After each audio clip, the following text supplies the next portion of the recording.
各位同學呢，我哋今日呢有邀請咗2個6年級嘅同學呢，同我哋分享繪本嘅故事喎。咁你哋介紹下你哋自己啊。大家好，我叫6D班嘅蘇偉儀。大家好，我叫做6D班嘅陳子怡。我哋今日介紹嘅故事係棉皮山隧道。大家估下途中呢個小朋友係邊個？如果想知，我哋就一齊睇後面啦。見呢個小朋友啊，佢真係好中意捐到被竇裏邊啊，捐啊捐啊捐。睇下，捐咗一條隧道喎。呢個係棉皮山對數喎。我哋陣間入咗隧道可以見到咩呢？可以見到拉門另外一邊嘅隔離房。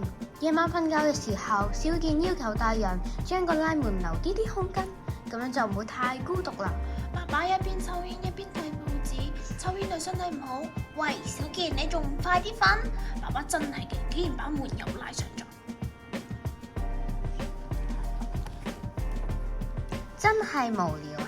算啦，我就玩反方向嘅行，繼續捐啊！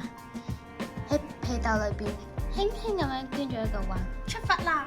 但好奇怪，無論我點捐都捐唔出佢棉被嘅。我嘅棉被有咁大咩？好啦，我哋試下啦。捐啊捐啊！哎呀，終於見到個窿，出門口啦！隧道外面竟然係一個大草原啊！哇，我嘅好朋友小美都喺度。小健，你都嚟啦！小美，呢度係邊度嚟㗎？呢度係棉皮山嘅腳下。小健，你都係捐隧道捐嚟嘅啦。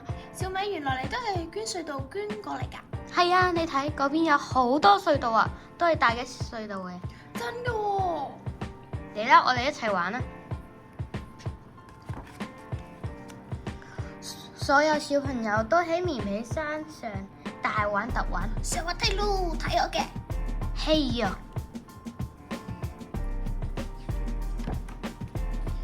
然後就爬樹，大家估下邊度有小美同小健喺度啊？我俾5秒時間揾。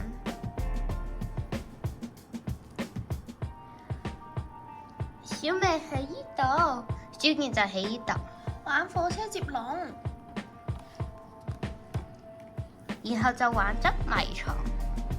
我哋仲可以喺河裏度捉蝦添。大家估下有幾多隻蝦？我俾5秒時間你，好唔好啊？呢度有一隻，呢度有一隻，所以我哋有5隻蝦。差唔多返屋企啦。小美，我哋返屋企啦！所有嘅小朋友都回到棉皮山腳下。哎呀，哎呀！小美，我個隧道係邊一條啊？誒，等我睇下，呢條應該係我嘅，呢條應該都係你嘅啦。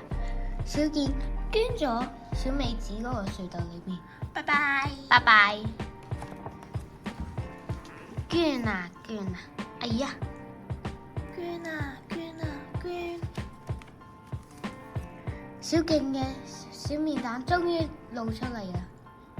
房間裏邊黑掹掹嘅，爸爸媽媽都已經瞓啦。小健一下子就瞓着咗啦，因為今日好攰啊！當小健擘大眼睛嘅時候，天已經光啦。咦？點解有人一直望住小健嘅面呢？咦？嗰個唔係小美嘅媽媽咩？阿姨，你點解會喺度嘅？我都要問你啊，點解你會喺小美嘅房嚟瞓呢？小美跑咗去邊度啊？小健嚇咗一跳，就即刻睇下四周圍。唔通係？但係着咗睡衣嘅小健，即刻就離開咗小美嘅屋企，跑呀跑呀跑。一跑到自己屋企，就見到小美喺度喊。小健嘅阿爸阿媽鍾望住小美，一個好擔心嘅樣。媽咪一見到小健就講：哎呀，小健，你琴日跑咗喺邊度啊？果然同小健諗嘅都一樣。小美，我哋尋日捐台被竇啦，我尋日喺屋企瞓啦。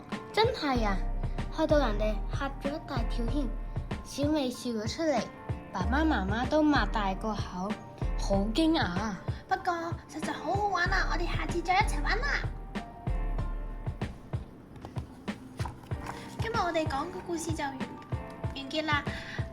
下次我哋再為你講故事啦，小朋友。